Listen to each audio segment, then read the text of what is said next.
He'd already moved out many of her belongings. Most of our furniture we were able to get out. We have a lot of animals that we initially had them just in cages out the front, but we've fortunately been able to get them all out. Dishwashers, white goods, washing machines, we've just moved up on tables and sawhorses just to get them off the ground, but at this point even that might not be enough. Adding to all of this, the place you've got all the things in storage has also been affected. Yep. So all of our big furniture, beds, mattresses, most of our clothes, we moved into a storage unit just up in McGrath's Hill. Unfortunately, the roof of the storage shed was blown off, and we were about a couple of inches deep in water in the storage shed. Other residents were staying put for now. As the power went out and floodwaters rose, John Fitzgibbon and his wife were moving their belongings upstairs. Well, we're just organising, and cleaned out our bottom floor, moved all the furniture up. We took out our big piano. Everything's not too bad, but we're having the son and daughter out and sorting out a bit of this and that. We're okay, but some of the other places, they're really a little bit lower in the street and some really serious issues. Yeah, they can't stay really, absolutely. We may not stay much, but we won't rush out, that's for sure. I've noticed some people on this street are actually moving some of their belongings to other houses in the street, but ones that are slightly above where they are. Yeah, that's a good idea if you can do it, for sure. This is a bit uncertain because this is such an intense pattern, such a prolonged thing and such an uncertain weather pattern. I don't think I can remember one quite like this. We've lived here for about 40 years now. It comes around again, so you just got to be prepared for it, that's life. But so far, we'll put up with it and see how we go, but who knows in the longer term. For some in the neighbourhood, like Mel Steer, this is one major flood too many. I think my partner and I, Blake, we are done. We can't live here anymore. And it's a shame because we love the Hawkesbury so much and all our friends are here, all our family are here, but 2 years in a row and the disruption it causes and the heartbreak of we've spent the last year redoing so much and building our backyard out and making it beautiful and making it our own space. We just can't do it anymore. That report by Gavin Coote in Sydney. Just a few more items to go. Authorities in Guatemala say about 400 people who live near the Fuego volcano, which began erupting on Sunday, have been evacuated from the area. Fuego, which is near Guatemala City, is one of the most active volcanoes in Latin America. More than 400 people died during its last eruption 4 years ago, buried in huge amounts of volcanic ash, mud and rocks. Court documents in California show a woman's abduction claim, which federal prosecutors allege was false, cost the American public hundreds of thousands of dollars. Sherry Papini vanished in November 2016, launching a massive search, only for the Northern California mother of two to turn up 3 weeks later, telling investigators she'd been kidnapped, beaten and branded by two women who spoke Spanish.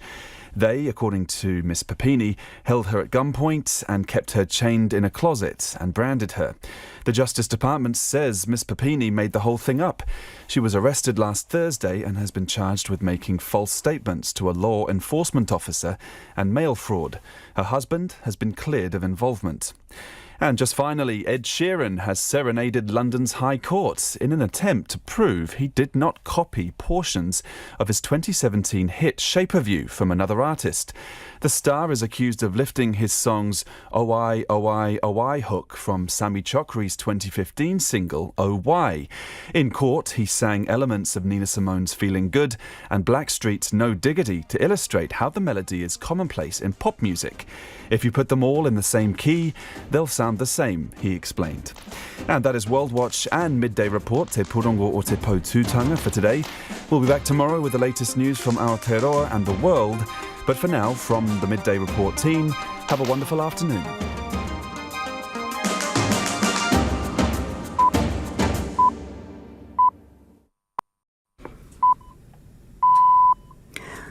RNZ News at 1 o'clock. Good afternoon. I'm Karen McCarthy. From Saturday, people who test positive for Covid-19 and those they live with will have to self-isolate for just 7 days. The government has reduced the period from 10 days, allowing people to return to work sooner, reducing the disruption to businesses. household contacts will have to return 2 negative rapid antigen tests. The Covid-19 Response Minister Chris Hipkins says the move is in line with the latest public health advice and international experience. Once a person has recovered from COVID-19, they will not need to isolate as a household contact for the next 3 months. People will also be able to book a Novavax jab from tomorrow after a shipment of 250,000 doses arrived in the country. A Beehive COVID briefing is due to start shortly and we'll be crossing to that. US President Joe Biden has announced a ban on Russian energy imports. He says prices may go up, but it will be a powerful blow to Vladimir Putin. The BBC's Samira Hussein reports.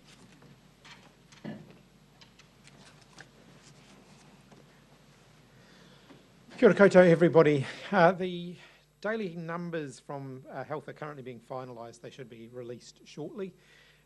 We are seeing, of course, continued reasonably high numbers of cases, and the final number will be in the statement from the Ministry of Health, which will be released shortly. We have seen the outbreak continue to grow and to change over the last couple of weeks. Omicron and its transmissibility has certainly meant that we've been picking up a lot more positive cases, just as we expected and just as we saw happen overseas. But it's also important to note that this strain of the virus is causing more mild to moderate symptoms in most people. And our high vaccination rates are also playing a really positive role here. And so as case numbers have increased, what we're seeing is that we've got larger numbers of people needing to isolate and larger numbers of their household contacts also needing to isolate. The good part of that is it stops the virus being passed on, and it helps to keep our vulnerable friends and family safe, and it protects our health system. But we are also now seeing the impact that that has on other parts of our lives. It does have an impact on food supply chains, for example, and on businesses' day-to-day operations, including some critical businesses that we all rely on, like transport services. So we've been looking really closely at the advice around isolation. We previously decreased the isolation period from 14 days to 10 days, and we've done that safely based on the most recent and up-to-date advice available. The close contact exemption scheme was also introduced to play a role in helping to deal with some of these critical pressures. Today I can confirm that the isolation period for a COVID-19 case and for their household contacts will be reduced from 10 days to 7 days. This will come into effect from 11:59 p.m. on Friday. This gives us a bit of time to make the operational changes required for that, and that includes reducing the time arrivals who otherwise aren't eligible to come straight into the community. It reduces the amount of time that they would need to stay in a managed isolation or quarantine facility to match the period for domestic cases and contacts. Household contacts will need to have a rapid antigen tests at day 3 and at day 7 of their isolation period. If they become symptomatic, they should also get a test, and if the result is positive, then they're required to isolate for 7 days from the point at which they get a positive test result. If a person who is isolating at home is still showing symptoms at the end of their 7 days of isolation, they're advised to stay at home until 24 hours after they have stopped showing symptoms. That is expected to be a very, very small number of people. Everyone should report their rapid antigen test results using My COVID Record, even if it's negative, so that we can continue to understand transmission within households and how the outbreak is spreading throughout our communities. The advice that we've had also suggests, based on growing overseas evidence, that the risk of reinfection after you've had COVID-19 the first time is very low within the first 3 months after you've had Omicron. And so if someone else in your household tests positive in the 3 months after you have been a positive COVID-19 case, you won't have to go through the process of isolating again. At the moment, that period is 28 days. That's now being extended to 3 months. The settings that we've currently got under the traffic light system are playing a really important role in slowing the spread of the virus. So please continue to keep your gatherings small, wear face masks and physically distance. Finally, today I can confirm that 250,000 Novavax vaccines have arrived in the country. People are able to book these over the phone or online through Book My Vaccine from tomorrow. While Pfizer remains the preferred COVID-19 vaccine in New Zealand, Novavax is now available for people who would prefer or require an alternative. It's available to people aged 18 and over. It's a two-dose course with a 3-week gap in between them. It has not been approved for use as a booster dose at this point. People will be able to choose appointments at a more limited number of sites. Not all vaccination sites will be offering the Novavax vaccine, and more information is available on the Ministry of Health website. Happy to take your questions. Well, because to clarify, so people are going to have to spend an extra 2 days potentially in isolation because of the bureaucracy surrounding managed isolation, like MIQ and arrivals. That's the reason that you're having to bring it in on Friday rather than immediately? We've also got to get the law changed, and we've got to make sure that all of the systems that are designed to support people who are isolating are adapted as well. So we've got to get that out right the way through the system to make sure the system is prepared for a shorter isolation period. Just detail sort of why now it's considered safe for people to go out and back to work after just 7 days. What sort of evidence do we see? So we've looked at the international evidence really closely. The vast majority of infections are picked up within the first 7 days. Now, the international experience will vary. I can run you through a few of the international examples that we looked at. So we looked, for example, at a Japanese study that showed that only a small percentage, around 11% of Omicron cases, were still positive between days 7 and 9, so the vast majority were not. There was a Qatar study that showed that people with Omicron who had recently received their boosters had a much lower viral load and were less infectious, and we're getting higher booster rates in the country, so that's played a role in our decision here. Analysis of the data from New Zealand cases shows that most transmission occurs within households within 7 days, which is in line with a recent study from the Netherlands, for example, that shows that the majority of household cases, in this case 95%, develop symptoms within 7 days. We've also looked at other overseas studies that show that the risk of reinfection within 90 days, to back up the second part of the announcement that I made, is very low, particularly if both the original infection and the reinfection are of the same, or potential reinfection are of the same variant, the Omicron variant, which is, we are monitoring closely to see if Delta is still out there circulating. It's not being picked up hugely. So certainly Omicron is what we're dealing with in New Zealand at the moment. Not being picked up hugely. How many Delta cases are we getting at the moment? Look, I don't have those numbers, but certainly I'm not getting reports that suggest that there's still a lot of Omicron out there.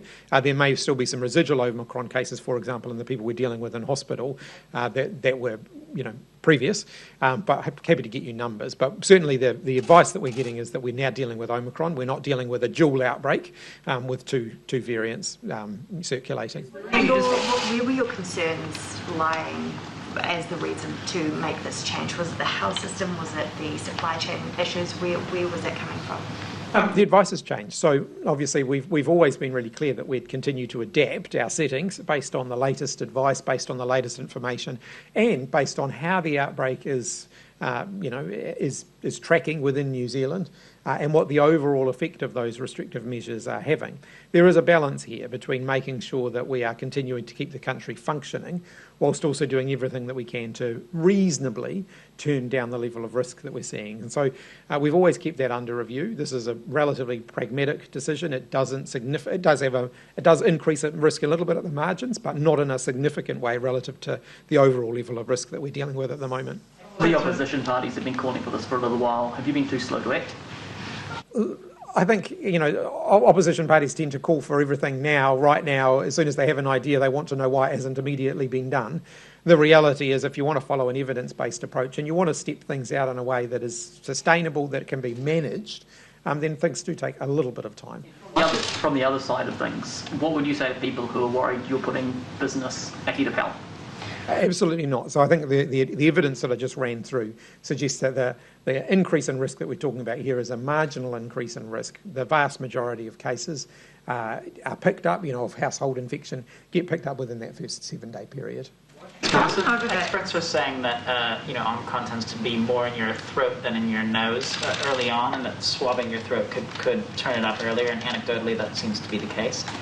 Have you received any advice on throat swabs with rapid antigen tests or anything like that? No, I haven't. I haven't received advice on that. Of course, most of the I think all of the rapid antigen tests that have been approved for use in New Zealand at the moment are based on a nasal swab. I'm aware that I think there are some tests out there that use a throat swab, but I haven't received advice on those. That's probably a question for the health team. The Director General's doing this tomorrow, so it might be a good question to put to him. Given that the settings around isolation periods, travel plans have been changing as evidence has changed, are you looking at all at changing the red light settings? Maybe gathering limits or the 100-person limit on outdoor events. We keep everything under constant review. I don't expect to see any changes to the red light, for example, in the next couple of weeks. But that's not to say that as we come down the other side of the peak that there won't be changes. In fact, I think there certainly will, but I don't envisage that being in the next few weeks. Scope for the isolation period, you just move from 10 down to 7 to move further down, or is 7 the bottom here? 7's what the evidence is telling us at the moment helps us to best contain the risk, whilst also balancing up the fact that we need to get people back to work as soon as they're able to. We're also seeing, we are here. I mean, this is. I haven't necessarily got any data on this, but we are hearing reports of people who are recovering quite quickly from the Omicron, from being infected with Omicron, and therefore feeling ready to go back to work much earlier than 10 days. Sorry, is that a yes then? It will be able to move down further from 7? Not at this point. Is there some underinvestment in the health system that nurses with COVID are being asked to work? I think every health system around the world, whether it be very well resourced or not, has struggled when they've dealt with COVID-19 infection within their workforce, and New Zealand is going to be no different in that regard. What we're talking about for allowing our health workers to go back to work is that those are in extreme examples, and the types of examples that would be given there are if you're on a COVID ward, so you're dealing only with COVID positive people, you're relatively mildly symptomatic or even not symptomatic, but you had a positive test, then it may be okay to go back to work, but that'll still be the staff member's choice. They will not have to go back to work. Another example that's been given to me of where it might be justified is if you have, say, a surgeon who is the only person who can perform a particular life-saving operation, and without that person going to work, the person will die, then actually, on the balance of risk, it's better for that person to do the job that we need them to do. Moving to another issue, which is substantially less important, the Cricket World Cup, currently you've given the tick-off for 20% of crowd capacity at those games. Why haven't you done that across the board? Why have you made that exemption just for the Cricket World Cup and not for other sports? And might that be happening soon enough? Watch this space. We keep that one under review. Yeah. Just on Novavax, how many people are you expecting to get the Novavax vaccine, and do you hope it'll boost vaccination rates in the coming weeks? We're down to about 3% of New Zealanders eligible for adult New Zealanders eligible for vaccination who haven't had any doses at all. So I don't expect it's going to result in a massive surge. We have heard again anecdotal reports of people who have been vaccine hesitant, saying that they would prefer to get Novavax. It seems to be a thing that's gone around that they would rather have Novavax. I suspect.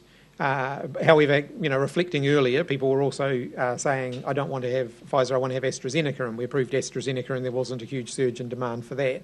So I suspect some of those people are saying, I don't want to be vaccinated. They're just using, the unavailability of another vaccine as a reason not to be vaccinated. Having said that, the vaccine is now available, and I encourage people to take it up. Are those vaccine hesitant running out of excuses? Look, the vaccines are safe, and I've had it 3 times, and as everybody in this room I suspect has as well, and make an informed decision. But yes, vaccines are safe, and I would encourage everybody to be vaccinated. And just are there plans to use Novavax as a booster? They haven't. My understanding is they haven't applied to be a booster yet. But of course, MedSafe will review the evidence on that as soon as they do. Information on rapid antigen tests in the Chatham Islands, and is there any information on if there were to be an outbreak there, what procedure would be to get people off the island? No, sorry, I don't have information on the availability of tests, but I'm sure that tests will have been made available on the Chathams. But I can make sure that we check out that they have been. But I'm sure they will have been. In terms of where people are cared for, it will very much depend on whether they can isolate safely, what the level of symptoms that they're having are. If they're mildly symptomatic, then they may well be, and they can isolate safely, and they may well be left there. But if they're in need of additional care and support, they may be transferred to the mainland, and we've got good arrangements there to do that. That happens with the health system cares for people from the Chatham Islands with other things, and we're able to transfer people to the mainland if needed. Also experiencing some supply chain issues. Is there any thought to supporting the Chatham Islands with these issues? The whole country is experiencing supply chain issues at the moment. It's one of the reasons why we've been looking closely at everything we can do to make sure that as soon as people can safely go back to work, they're able to go back to work. And when you're dealing with the high case numbers that we are, there is going to be a supply chain disruption there.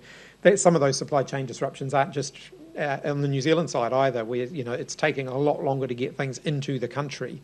Shipping lines are much slower in terms of moving goods from country to country to what we'd normally expect. There's been a lot of pressure on air freight. We've been doing a lot to try and alleviate that pressure on air freight because there's been that much less capacity with fewer planes flying, and so we've been subsidising some air freight, for example, to make that available. And the Chatham Islands will continue to work to make sure that we're looking at whether there's a pressing need, and if there is, then we can look at that. Just on the strain on the health system, I mean, it's immense pressure on staffing and orphan hospitals at the moment, from what I understand. Do you now regret not easing the passage to get more nurses into the country in recent years with the border restrictions? We've had a dedicated allocation in managed isolation for health workers that has been undersubscribed for some time. We've had a border exemption to allow visa processing for health workers, again, that's been undersubscribed for some time. So some of those barriers that are perceived to have been there haven't been. So you've been able to get visas for health workers, you've been able to get guaranteed space in MIQ for them. Both of those things haven't been taken up to the extent that government's allowed for them. So if there were workers available and there were workers willing to come here, we could have got them here. But the reality is the health workforce internationally is one that's under a lot of pressure. There's a lot of demand for health workers at the moment. Check-ins on timings. When will the government make a decision on whether it's wider border reopenings for foreigners, for example? As we've indicated, we've kept that under review, and I think that it is likely that you'll see some movement on the dates and bringing forward of some of those later dates. When Cabinet decides, and I don't expect that will be a long way off. I think, shall we say, by the end of the month, I'd expect that we'll be able to give much more clarity on that. On an easing of the traffic light setting from red to orange, the Prime Minister said that is likely to occur only when after you've realised you've reached your peak, and of course cases are now out the window for assessing that. You're relying on hospitalisations, which follows 5 to 10 days after the case peak. So what I'm asking is, are you likely to make a decision to ease around that time when hospitalisations start to drop, or are you likely to move down when hospitalisations drop? I think you're likely to see, it's one of those things that we'll look at all of the time. I think we will get a sense of what hospitalisations are likely to do post-peak from our experience at the peak in terms of the rate of hospitalisation. So as case numbers start to decline, we would expect to see a decline in hospitalisation to flow sometime after that. Having said that, of course, that's going to depend a bit on demographics as well. So even if overall case numbers are trending down, if we were to see higher infection rates amongst elderly New Zealanders, for example, then we may see hospitalisation rates, continue to put pressure on the system. So it's going to be a little more nuanced than just a simple cases go down, therefore, we start thinking about removing. Are you open to regionalising your response? So actually moving, say, Auckland, if they come down sooner, back to orange bits? We've done regional responses in the past. I wouldn't rule it in or out, but we have done regional responses in the past where that's been justified. Any information on how many MPs across the House have contracted the Omicron variant, or in failing that, just within the Labour Party? No, sorry, I don't. The whips on either side are probably the people with the most up-to-date information on that. I know that it is now a number, but I don't have an accurate number on that. Just most of the protesters have packed down in Christchurch. What's your message to those still lingering in Dunedin? I think the message of the protest has been a very confused one. and it's ultimately not a constructive way of expressing those views either. The government's been really clear that we will only keep COVID-19 related restrictions in place for as long as they are absolutely justified. And you've seen us change the border restrictions already based on the fact that there's quite a changing risk there. The Prime Minister and I have both signalled that one of the issues that's very near and dear to the hearts of the protesters is around vaccination requirements in order to undertake certain work, or what has been now referred to as vaccine mandates. We have been clear that where it's safe to remove them, we will. But at the moment, as we're dealing with a peak, that's not the best time to be doing that. But once we're through that peak, we'll be having those conversations. Sorry, what was your message to the protesters? Have they made their point, do you think? I'm not really sure what their point was, but it's time to go home. Police this week have said they won't be charging two women who were blamed for sparking that mini lockdown in Northland last October. Will you or anyone in government be apologising for suggesting that at least one of those women used false information to cross the Auckland-Northland regional boundary? Look, those are ultimately matters for the police. We share information based on what the knowledge that we have at the time and the information that we are given at the time. I've not been given any information to suggest that any of the claims that I made at that time, or information that I shared at that time, was wrong. All right. Okay, well, if we've got time. So can we just clarify then? So say you're a household contact of a case. The case isolates for 7 days. On the 7th day, your household then starts to develop symptoms. And so those people in the household have to stay for another 7 days. So it could be 14 days that the households have to isolate for. No.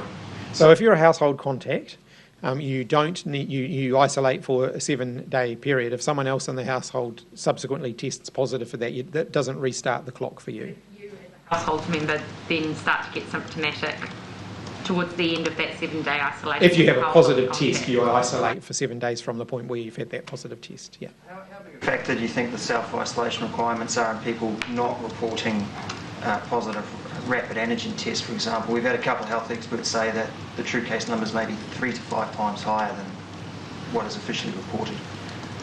I think it's undoubtedly true that there are more cases out there than we're seeing in the case numbers. I think there are a variety of factors. It's difficult to ascertain the extent to which that'll be people not wanting to report because they want to continue to go to work. But I do think that there is a bit of Kiwi psyche in here where there'll be people out there thinking, oh, I'm a bit achy, or oh, I've got a bit of a cold. Maybe I'll just see if it gets worse before I go and get a test. It's something that New Zealanders have done right the way through this pandemic. So my message to them is, get the test. And get the test result. But yes, I think there is more COVID out there than the numbers are indicating.